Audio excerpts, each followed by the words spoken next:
I'm sure we'll have a lot of questions about the great job you and the group did on Monday, but just to get one housekeeping thing out of the way, did David Long ask for his release, or did he express to you, Mike and Chris, that he would prefer to be in a place where he could play? Yeah, I think that was just a team decision. Obviously, we have a tremendous amount of love and respect for Dave. He's a starting caliber NFL backer, and at this particular time, we know we chose to go with Walk. So it was probably the best move for just all parties involved. You know, it gives him a chance to continue his NFL career and go flourish elsewhere, but incredibly grateful for his time here for sure. Did he ask for his release? That I don't know. I mean, no. You'd have to talk to. That's above my pay grade. With Terrell Dobson, what do you think that he can add to this defense? Yeah, well, I think the first thing is that he has scheme familiarity coming from Seattle, right, with the defense that Mike installed. And he's a playmaker, right? You've seen it on tape. He flies around, he hunts the football, and he can contribute on special teams too. So he introduced himself to the defense, and you could feel his energy and his passion. And anytime you got guys that have that on defense, those are the type of guys you're looking for. What kind of chip on your shoulder do you get when you're waived as the leading tackler from another team? I couldn't tell you. It's never happened to me. So, but anytime you get fired or released or cut from a job, I imagine you have a chip, right? That I don't care what profession you're in. So I imagine he wished Seattle was still on our schedule and we hadn't played them already. And that's usually when those things become most apparent. With obviously going without Kendall Fuller now Sunday and perhaps beyond, has Cam done enough? This is kind of like what I asked you last week, but has Cam done enough where you say, going into this game, he is our third corner with Cater and with Jalen, or have the struggles been such that you open up the competition and say, we need a fresh look at Storm, Ethan, Saron Neal? Yeah, I don't necessarily think it's a struggle for Cam. I just think you're just going through some growing pains from a younger player. You know, who plays in place of Kendall, I think it's very much a competition. Prior to, guys like Storm were hurt. You know, Storm Duck was hurt. Cater Kohu was hurt. You know, so Cam went out there and did an admirable job, right? Especially just considering how much practice time he had missed.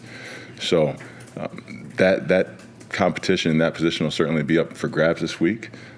We'll look how the guys compete throughout the week, and I expect him to be near the top because that's the type of guy that he is. He's going to go out there and give everything he has to earn that starting spot. Coach, I have a question about Tampa 2 coverage. It seems like it's more prominent now than it has been in recent years after it was really popular in the early 2000s. Why do you think, is that accurate, and why do you think it's more popular now? Yeah, I mean, I don't know from a number standpoint, you know, where it is in the league. All you're ever trying to do is try to figure out conceptually what you're getting from a route standpoint and put as many bodies in those windows to try to dissuade those routes. So I think it's one of those coverages where you can get to it from a variety of different ways. And sometimes when you're maneuvering the safeties and, you know, showing the middle close and then all of a sudden it's open, showing 0 and then all of a sudden it's Tampa 2, there's a bunch of things you can do to essentially slow the quarterback's decision-making down a little bit when you can play Tampa variations and then mix it with some middle close zones and fire zones and things of that nature. So Storm Duck was cleared good to go according to the injury report, but then he was still inactive. Mm-hmm. Was that still maybe dealing with some remnants of the ankle issue? Yeah, I think it's one of those things where he's still very much trying to get confidence back in that ankle. But we see, you know, from a competition standpoint, we see the same guy he's always been, right? He's going out there, he's trying to work through it. At that particular time, we just felt like with Cam, he's gotten a number of reps. He went out there and did, again, a very serviceable job versus Buffalo, so we felt confident with him going into that last game. What pleased you most when you studied the film in a game in which you held the Rams without a touchdown? I was just most pleased with just the collective effort of the group, right? Particularly situationally where we were at, right? You're sitting at 2-6. You had every opportunity to go across the country and feel bad for yourselves, but our guys didn't do that, right? They answered the call. They stuck together. They endured. And I think we went out there and had our best performance to date. So I applaud those guys, man. We have a bunch of grown men who are willing to look adversity straight in the face and throw their best punch. What do you see from a communication standpoint? Yeah, I think it was, again, I think on all levels it was our best game to date. It obviously helps. You have some connectivity there with guys that have played a bunch of ball, right? With Cater Kohu coming back, Javon Holland, Zach Sealer. Outside of the players that they are, there's just so many cumulative reps that they've all played in meaningful games.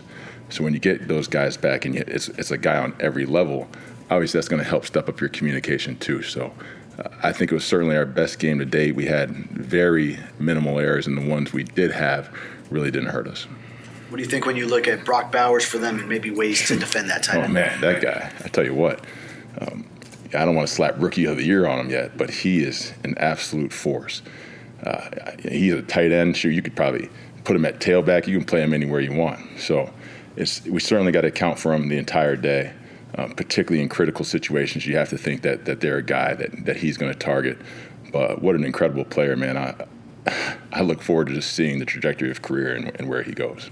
Coach, back to Cater for a second. I noticed some reps where he was, peeling off into the deep half on some of your two high looks. Mm-hmm. And I was wondering, what is the process for trying to decipher how much a player can put on their play? 'Cause he's played inside, played outside. Yeah. He's getting back some depth now. Like, what goes into that process of deciding these guys can do that? That's certainly something you're trying to figure out all throughout the offseason, right? We try to very much when we're installing to our players, we try to teach part to whole. So we don't just try to pigeonhole and say, like, you're just a nickel. We try to learn, like, here's a curl flat technique. Here's a seam to half technique. Here's a 3-hole technique. And we teach everybody the jobs. And then whoever can learn the bulk of those jobs and as many of them as they can retain, we're like, all right, this guy we can do a bunch with. Like, he can play all these techniques fairly well. So the more our guys understand the big picture of what we're trying to do conceptually, the more problems we can present to an offense because we're able to morph, and they can't just say, like, that's the nickel, he always does this. Jalen Ramsey, he's a corner, he's always does this. You have no idea where our guys are going to be, which I think is what makes it hard to play offense against us. Would it be fair to say that this team is kind of sort of morphing into a defensive team? Oh, no. No? No, I'm not saying that. We have a tremendous amount of pride on our side of the ball. Obviously, and every time we go out there, we have a standard that we expect to live up to. We don't want people to score.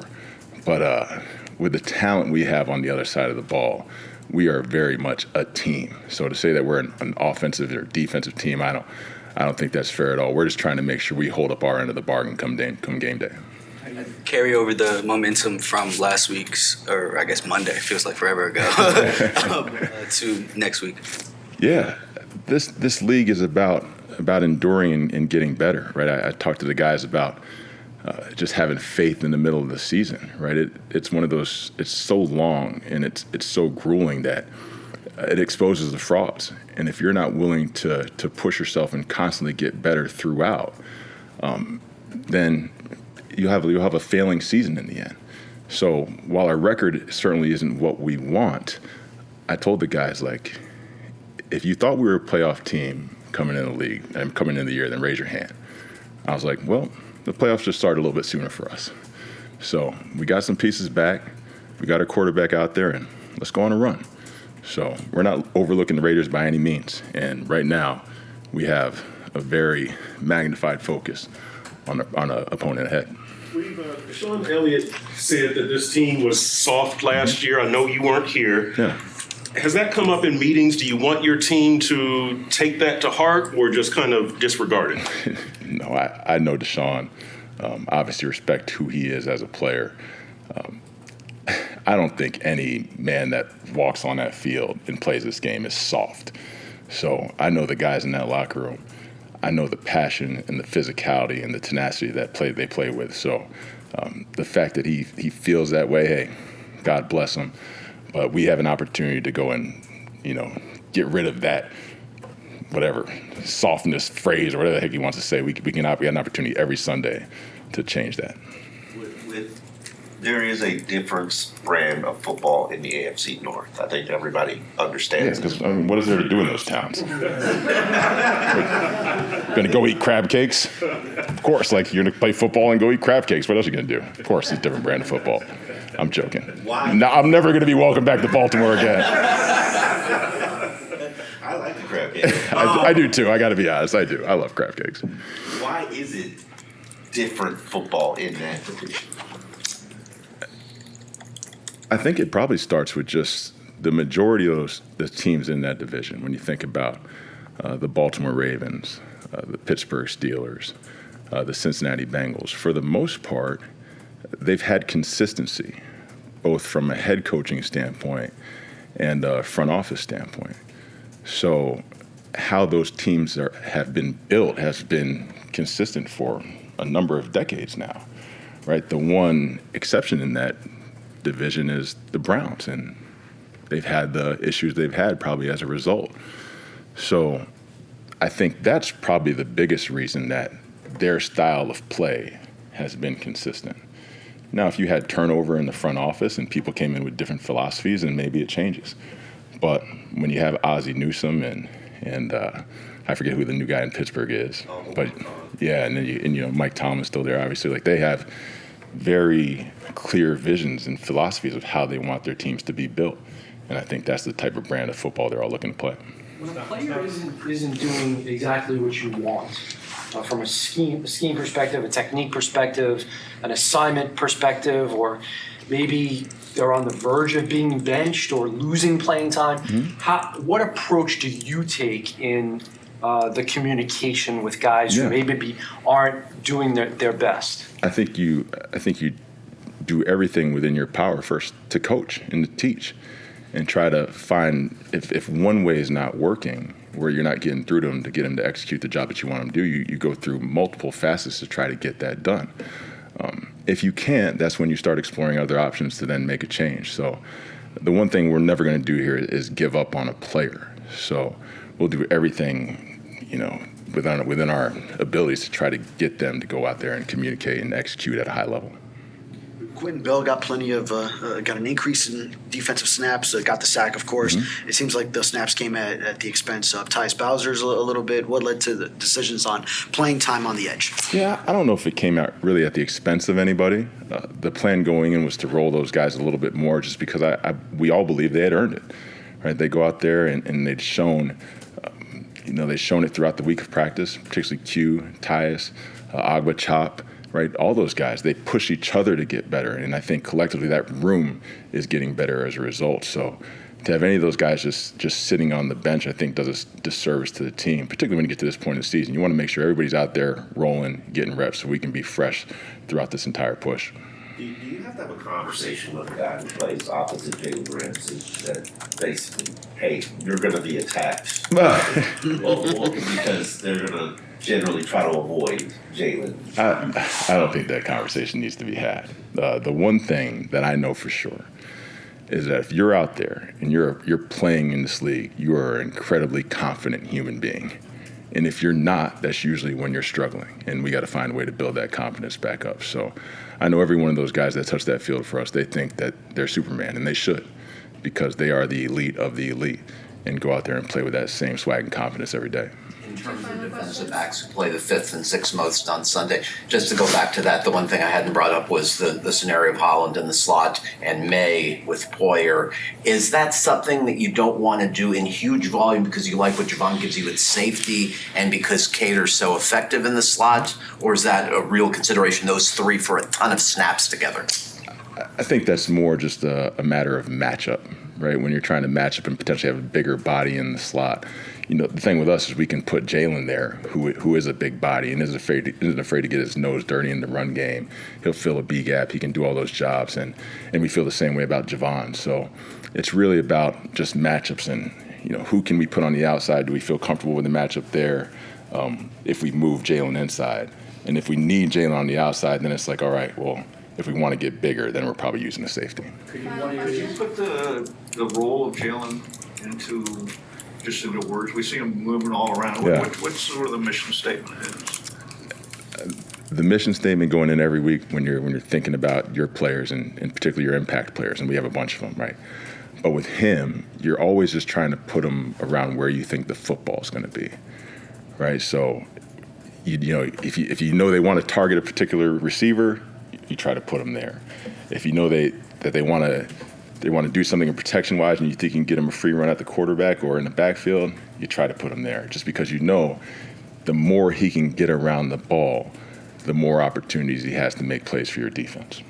Well, it was like always when you're going through the process of a season, when guys appear on the wire and you're able to claim them, it's the opportunities presented itself. Sometimes you guys are available and you just don't have roster space because of needs of the week. And when you have the extra space, you're able to acquire a guy maybe that you weren't necessarily thinking, hey, tight end or whatever. But yeah, we're excited and to be able to have him here and look forward to add him to the roster. His skill set, could you address, please, what he does well? Yeah, I think it's like when you look for big athletes at tight end, guys who move well, blocking, special teams, like he has a versatility, I think that, helps us at the position gain depth and ultimately impact in all three phases of what a tight end we're going to ask him to do. Frank, speaking of tight ends, do you see Coach Embry's reaction after that Johnny Smith play, and what was yours? Did you jump out of your seat there? Yeah, I can't say what I said in the press box. So the greatest thing about Johnu is that's the value you add to the team. You have the wide receiver skill set, and when you have a tight end skill set, that once you get the ball in their hands, they wreck shop. It's fun to watch. How do you evaluate the inline blocking from the tight end position so far this season? I think that early in the season, there were certain things that we had to improve on, and we've gotten better at it. I don't really take a whole lot of stock into other, outside opinions into what they say or what that is. It's the reality is what we see and what we're asking to do. So when you man reach at the point of attack and put 97 in the dirt by yourself, that's pretty good. That's hard to do. Or you take number 8, one of their better players, and you're able to stretch and move them on the numbers to outside. That's not easy to do at the position. So ultimately, for me, Julian particularly, his growth has been in the last month is good, especially coming back off the shoulder. And Durham is doing what we asked him to do and playing off, especially last week when we needed with Julian down. And then Johnu is really growing in that role as now the pass game, all the variables. That's always hardest for the pass game tight end. So overall, I think our guys are doing what we're asking them to do. There's been a lot of growth in the last month, and I think we're going to use that to build in the next part of the season. The identity of this offense last couple of years was speed, down, quick strike, downfield. And it seems to be, taken away the sort of the answer we get. Is that how you explain why you're not getting the downfield passes? Or defense is just saying, we're not going to let that? I think ultimately our job is to score points and win the game, and how we do that, one year you'd say, hey, you do this. Another year, okay, are we moving the ball and efficient scoring points? I think ultimately it's like if defenses are defending in a way that you can get 4-play drives to touchdowns, great, off of explosive plays. If they're trying to mitigate that, now we have to work in and maybe have more efficiency as we go down the field. All right, then that's the way it's got to play. And I think that's the good thing that we've seen lately is if they're trying to defend the deep part of the field and trying to take areas away, they're also vulnerable in other areas. And I think that's the growth that I think a lot of us have seen around here in the last month is that we're attacking the defense, and each week we sometimes get different things than other teams. And that's where we have to adjust. And I think our guys have done a great job expecting to know that you can't rely on just one thing. The variability is what we'll see. It'll take all of us to work together to get it done. So I think that's the goal. How would you assess Kendall Lamb's start at right tackle? I think he was executing what we're asking him to do, worked well with Liam. There's a couple things, though, I know that, run game-wise later in the game, there was stuff we did earlier in the first half that I look at as coaching that, we could have gotten back to that we had. We had that bigger run that was 15 yards off the outside zone that we didn't get back to. We got to its complement off inside zone that I think gained 5 or 6. Going back to a couple things earlier in the game that worked, but ultimately I think Kendall stepped up, Monday Night Football, as the line did, and they're executing the game plan against a very good defensive line that I think in about 2-3 years, a couple of those guys will be, high-profile guys in the league because they're rookies this year. Do you think you'll have Wynn available for this week? As far as availability, when guys are, they're cleared through all the medical process, they'll be available. I don't really have timelines for that as far as when or where. It's just what are we able to do for the game and who's available? We'll decide after we get through Friday, Saturday. What are you kind of thinking for him? Just to stick on, what are you kind of thinking for him once he does become available? Yeah, I think when he becomes available, we'll look at where we're at, and sometimes if you're completely healthy, how does it work? And if you have natural parts of the season where you're sitting there and you're going like, okay, wow, it's like this is the fit. So I think ultimately it's when he's ready to go, and all those things are part of the process. We'll have to evaluate where we're at completely, whether that's this week, next week, whatever, as we go. I would have told you at the start of the season that Waddle and Tyreek would have averaged a combined 91 yards to start the season. What would you have said? Oh, I think that would have been, like, yikes, okay. There's certain things that obviously must be occurring. All right, it's not as limited to, okay, why did that happen? And then when you look at our season, you wouldn't say it's really been normal so far at the beginning. There were a lot of things that took place. I would say that if that's how that starts at the beginning, how do we end? So you can either say the beginning, and that's a defining of who you are, or you say, all right, how do we finish? And that's the important thing for this year, is to build upon what we've learned to make sure we maximize it each week, and we'll need it this week versus the Raiders. Right. A football player is never going to come out and say, it seems, yeah, I'm injured and that's why my performance is suffering. You just don't hear that. But given that Tyreek has a wrist injury, how much is that affecting his performance, do you think? Well, I think, like you said, guys are always dealing with certain things, and they're the measuring stick as to, knowing their bodies and when they can go and perform. Ultimately, you trust their ability to know themselves and when they can go out to perform and when they can't. But you got to credit to him for, like everything. It's, the NFL season's not easy, and each week presents a new challenge. And for him to be able to be pushing through all the things and giving us his best week in, week out, there's nothing more you can ask for as a coach. Right. I know you guys don't want to make excuses, but it occurs to me this is the longest time that Tua, Tyreek, and Waddle have been together, right? Because training camp, Tua had the hold in, Tyreek had the thumb, I think Waddle had the hamstring or whatever. Then Tua gets the concussion. Is that accurate, and does that serve as kind of good things are to come as they spend more time together? Yeah. Love the optimism. Yeah. I think ultimately, yeah, there's truth in whatever you'll give yourself. However, it's like we are what we are record-wise. We are where we're at in the season, and now we got to band together and continue to make each day count as we want to get back into real competitive fight within the division in the AFC. So I think that the continuity each week that we can get continuity always helps. And ultimately, when you go through the adversity, what did you learn? How does it help you for each week? Because when things are easy, you go through prosperity. That's sometimes more challenging than adversity. It's a different kind of push. So this year, the adversity, we learned a lot, and then make sure now we're using it each week as we're playing together to get back in the hunt. I want to ask you about Patrick Paul in terms of his development. He's one of these offensive linemen I've ever seen, probably just under Brian McKinney.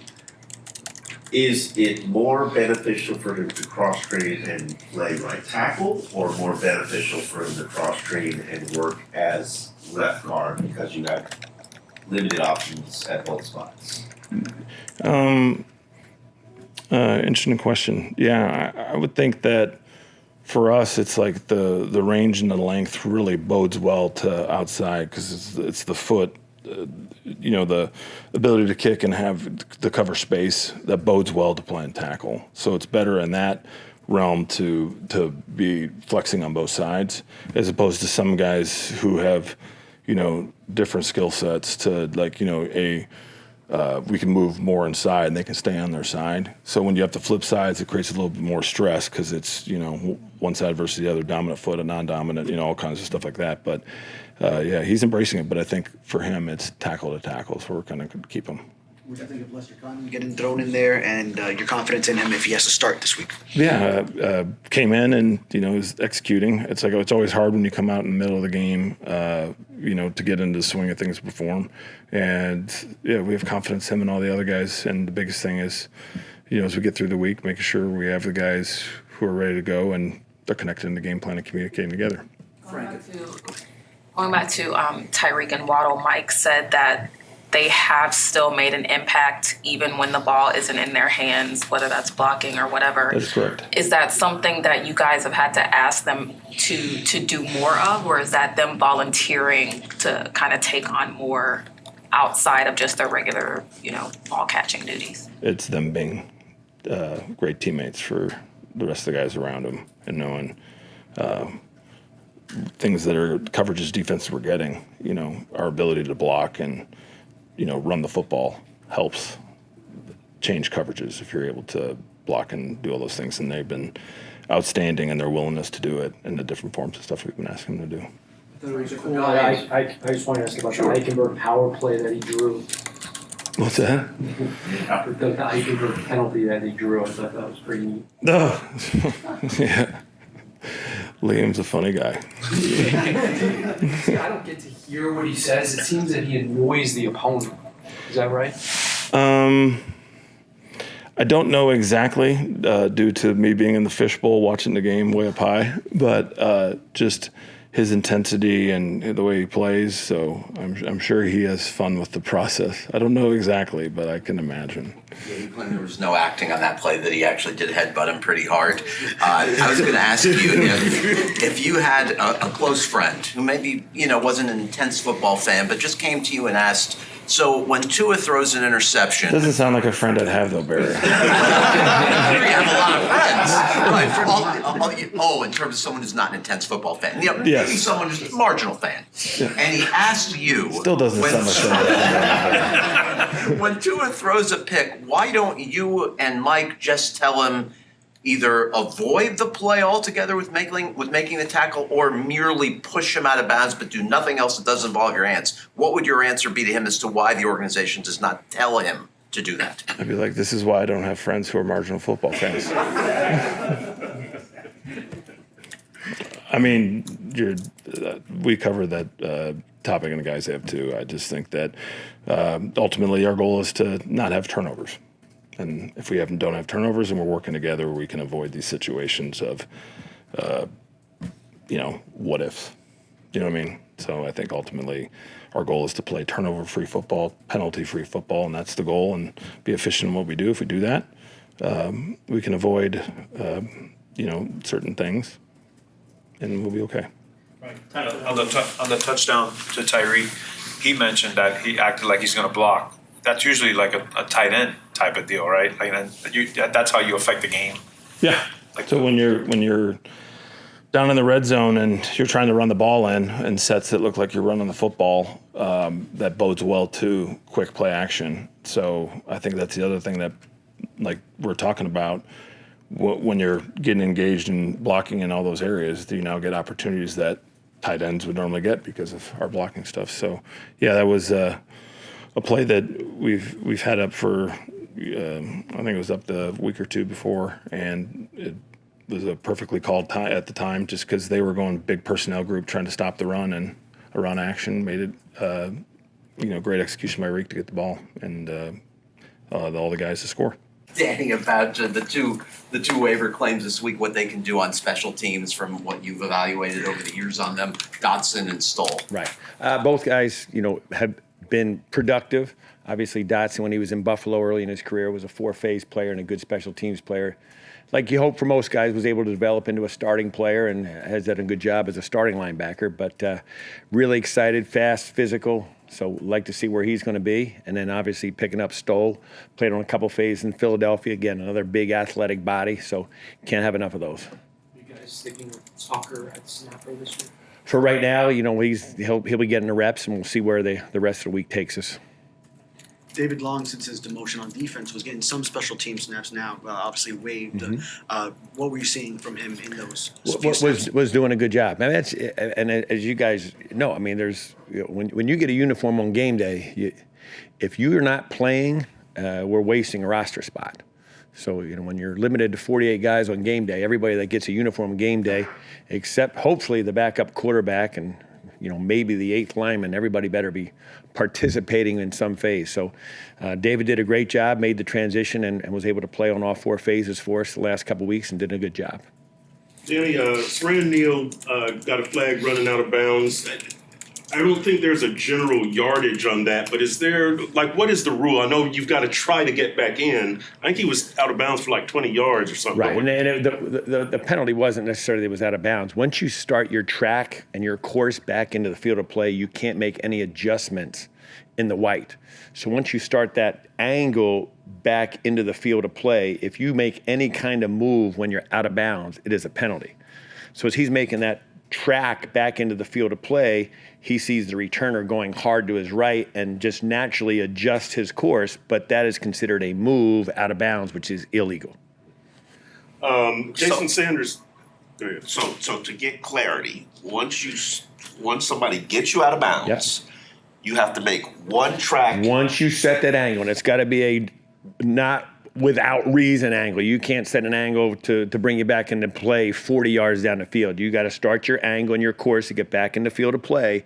And if you make any move back out of bounds, you can make a hard turn to go back into the field of play. Okay. But if you do anything that changes your course to stay out of bounds, it is a penalty.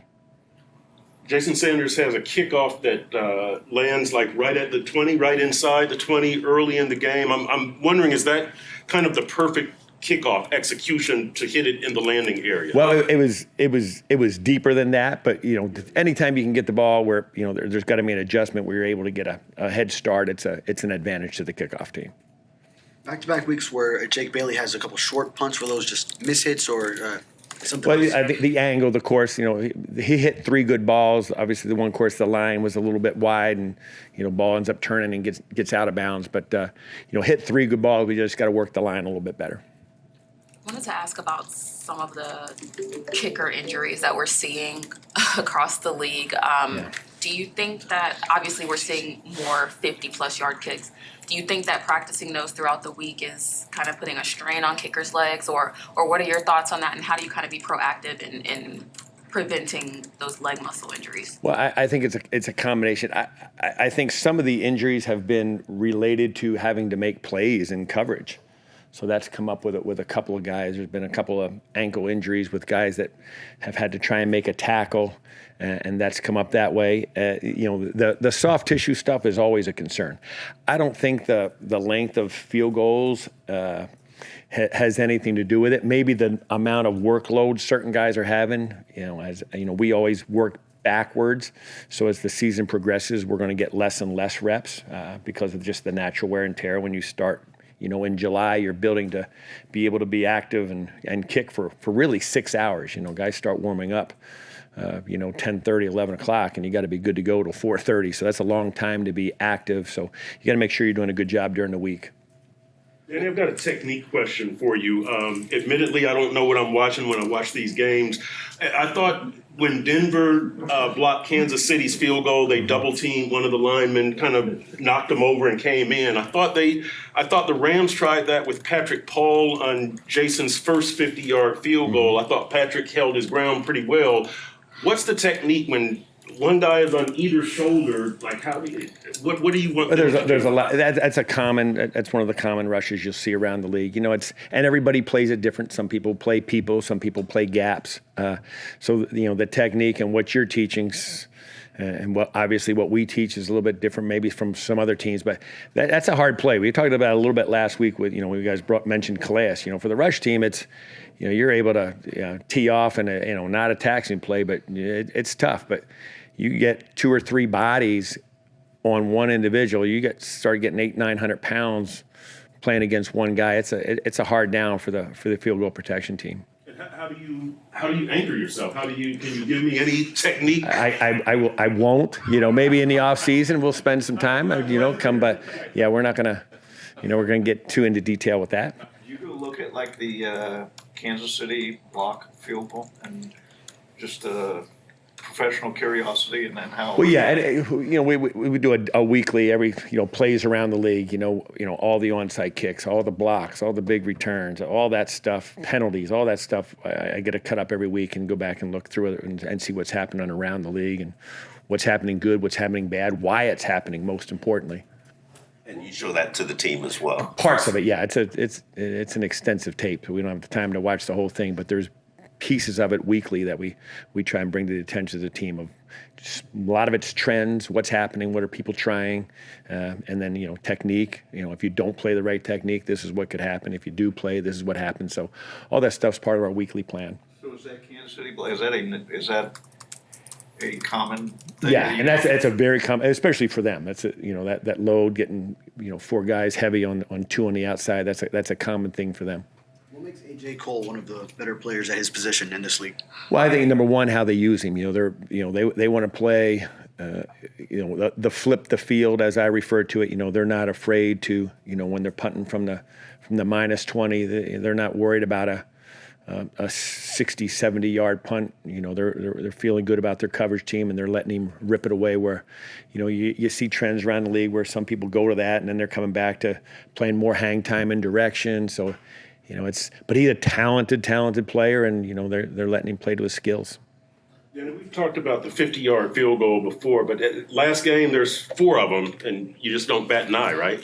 That's just football in 2024. It is, and I don't think that it's necessarily different from any other year. I think a lot of times what happens in a lot of those plays, what is the down and the distance for that play?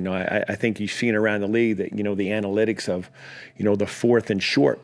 Those field goals, decrease because people are more willing and apt where the numbers are telling you to go for it. But now it's not 4th and 1 or 4th and 2. It's 4th and 8 or 9. Now that's why you're seeing the field goals based on the distance to gain more than how long the field goal is. I'm curious about your hands team, and I don't necessarily want to get into specifics, but when you've got a guy, when you have your hands team out there for an onside kick, mm-hmm. and then I guess they see a linebacker, is that something that they just target the linebacker because he's got the worst hands? No, I think every kicker has his favorite kicks. Every coach has his favorite kicks.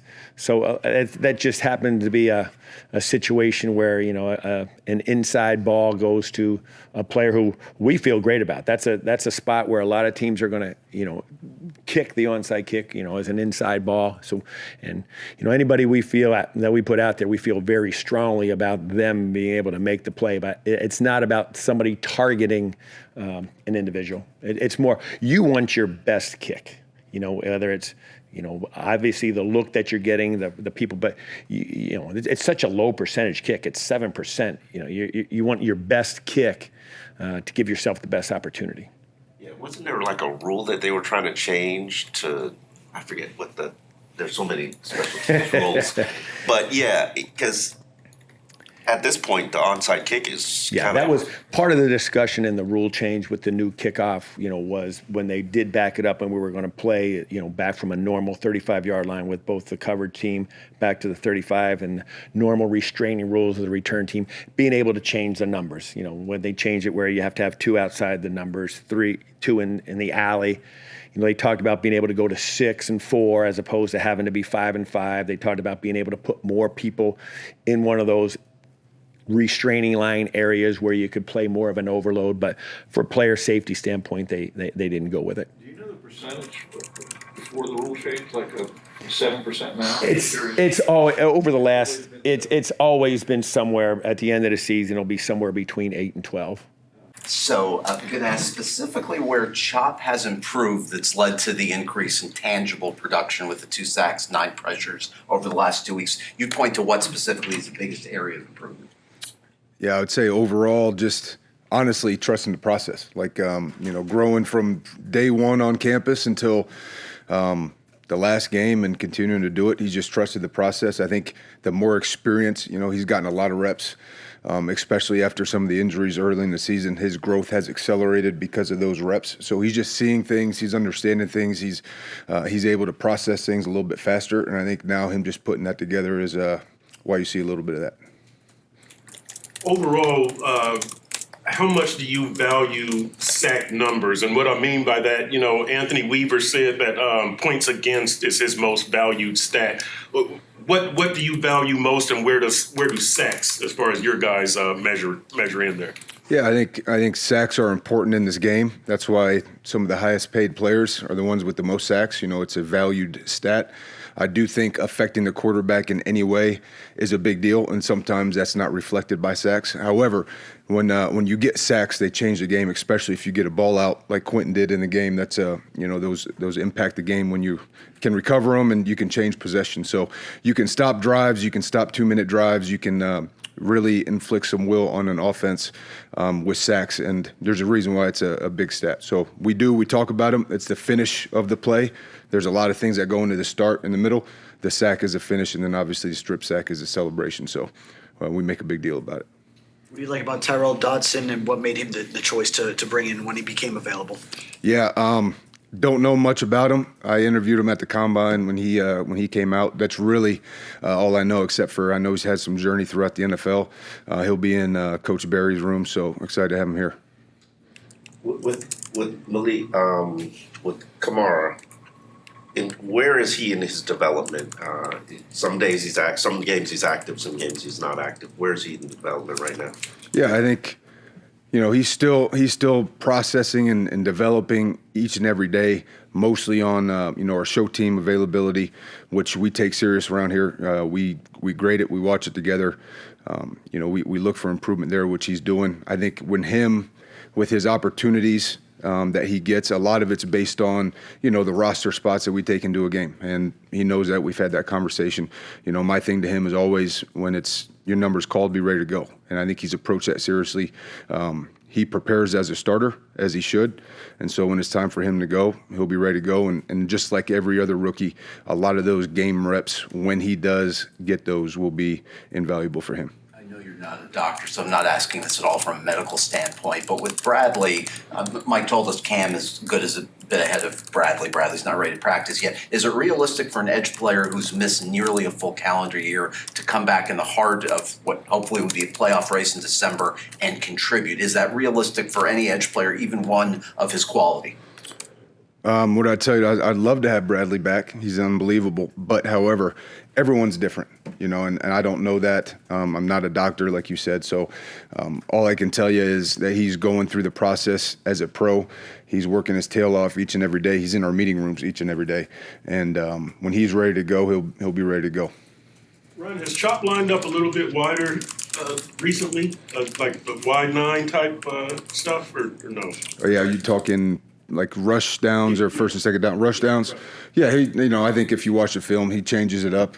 He kind of has the freedom to do that, just like everyone else in the room, based on, could be the call, could be who he's going against, So I wouldn't panic if looked out there and saw him maybe in a different alignment than normal. It's just kind of product of the game and what he does. What do you think of the Chop celebration?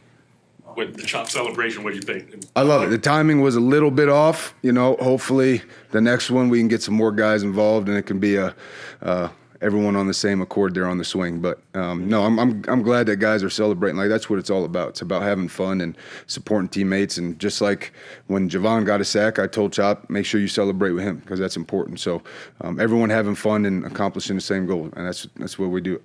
Giving away anything, have you and we've made the decision to vary more where Chop lines up? I not really. Not really. There's, as of now, like it's a holistic defense. So we'll put him where we think is necessary in a position to be most successful. But I wouldn't say that going into a game, hey, he needs to line up here and line up there and line up there. That's product of the defense, and we certainly have the ability to do it, but we'll see week by week and day by day if that benefits us. What does having Zach Sealer mean to the outside, to your guys? Oh, Zach is unbelievable. I mean, he's just an incredible leader. I think you feel him. He gels everything together when he's out there, and not just on the field, but also in the locker room. And those guys have just done. I can't be more. I can't say enough great things about those vets with how they've helped the rookies in their development. Zach, Calais, Chubb, Jalen, all those guys have just been a huge voice in helping those guys. And so it brings a calming effect when Zach is out there because he understands exactly what we need to do, and he understands the communication aspect of it. And like I said, he's just an incredible leader. What had you been seeing from Quentin Bell in the week of practice leading to his increased defensive snaps and then that sack and forced fumble? Yeah, I've been seeing the same thing from Q Bell that I've saw since I got here. Just his incredible work ethic. He is talented. He's got, if you look at his combine numbers, your jaw will hit the floor. Like he's got some really cool skill sets. And what I would say is, he's a guy that just grinds and goes to work regardless of the snaps, regardless of the situation. And the biggest thing for him is he took advantage of an opportunity in a big time game when we needed it the most. And so just like Coach Mike and Weave says, those opportunities, when you take advantage of them, you get more opportunities. So really proud of him and love having him here. Wes, it seems like there's been just tremendous growth from Malik Washington. Where specifically has the growth come to go from a guy who's maybe head was swimming in August to now he's been consistently earning third most snaps among receivers? What's changed? Well, I think just that consistency. Day in, day out, he's the same guy, brings the same energy every practice. When he screws stuff up, or whatever, we go in, we correct it, and it's so nice as a coach to not have to worry about it after that. And he's been a pro's pro, kind of almost like a vet in the room as a rookie. And so, very proud of him and the progress he's made and the work he's put in. And for a rookie to be able to play all three positions is a testament to him and the work he's put into it. Getting open? He is good at getting open. He's really worked at his releases. He's got some quick twitch to him. He has a great balance. Very precise in his route running and where he needs to get to, sticking his foot in the ground and all those different things. And, things that we can continue to develop and get better. What did he show you on that touchdown? It's with a lot of runners, especially rookies, like they'll, on a run like that, they would usually cut back too soon. And to me, he hit it perfectly as far as setting up Bruce's block to kick it out. But the efficiency and the way he was so smooth through the transition of that reverse was really cool because you see a lot of guys just turn it up way too quick and the blockers fall inside and different things like that. And he did a great job of just pressing that block and making an easy transition into the end zone. When we talk about Tyreek and Jalen, I keep hearing it's the too high safety coverage in the back end, press coverage on the front end. How real is that, and how disruptive has that been to the passing game? It's real. It's real. It's it's about as tough as it gets as far as a receiver play for those guys, and that's the way it's going to be. And they've earned the respect around the league from everybody of like, shoot, we're not going to play single high against these guys, and we're going to play two shell and have various. Times when it's two man, sometimes it's two Tampa, sometimes you don't know exactly what you're doing. It's been good for us as a room though of how perfect we have to be. I think in the past with some of the looks we got, we didn't exactly have to be perfect, but now we're and I think they're starting to realize too of how perfect we have to be in order to try and crease these teams and how hard we have to work to get those ops and that includes the run game and taking care of our assignments there so we can get the opportunities to get them into different coverages where now it's more opportunistic for those guys. Regarding Tyreek, he's had the stem cell treatment on one knee, left wrist, right thumb. How much has that affected his performance? I don't think it affects his performance at all. If you watch him out there play out, even from a blocking perspective, from everything, these past 3 or 4 weeks, his game is, just because the numbers don't show it, the tape shows it. and those guys are doing a hell of a job doing their jobs, play in, play out, and trying to give our team the best opportunity to win. How has it gone for your group getting Odell incorporated now to the point where he's making a few key catches in the last 2 games? Yeah, no, I mean, the opportunities will present themselves. We just got to stay with it and stay in the books and knowing what to do and how to execute it and all those different things. And I think the more, he stays locked in to that type of stuff, the better results that he will get, and just staying consistent with that. You mentioned the blocking and everything, but obviously, Reek and Waddle, they want to catch balls, right? Mm-hmm. So has there been any frustration there? And if so, how have you been able to manage that? I think early on, I think, it was something that, I wouldn't say caught us by surprise or anything, but, just knowing how hard it was going to be. And, there's, obviously ebbs and flows through the season of things that transpire or whatever. And I think we've, come together as a room and understanding that, at the end of the day, it's just about winning. And those guys are competitors. They want to win. And I only think a lot of times it's not about getting the ball. It's about not winning. And, you can deal with not getting the ball when you're winning. But when you're not winning, that gets tough because you want to try and make an impact in the game. And sometimes you got to let the game come to you in order to make those impact type plays that they all want to make. And, when the opportunity presents itself, it's just a matter of being in the right mindset and staying through the game. And you don't know if it's going to be a third quarter or the fourth quarter. It could be the play that makes a difference of us winning or losing. Throughout that, though, I'm thinking about Jalen Waddle specifically, right? He had 2 catches early, on, and then didn't have a catch again until the fourth quarter. What's your message to these guys with staying locked in, so that when your time comes again, that you be able to make a play? Yeah, no, I mean, at the end of the day, it's literally it's putting the team first and knowing that it's about winning. And did we do our jobs on every single particular play, whatever that is, whether that's a 8-9 block, a pin block, or running off to clear it out for another route, whatever that is, it's the ultimate team game. And so the more that we're buying into that and knowing that that's the ultimate goal, whatever, stats don't matter. The only stat that really matters is whether we got the W or not. And I think those guys have embraced that and have shown tremendous leadership in being that voice and really just backing it up with their play and how they're going about each and every play and making sure we're on top of that. And, the rest will come, with time and patience and, just going out there and doing our jobs. Wes, now that you have River back off injured reserve, what do you expect from him? What can he contribute to this club?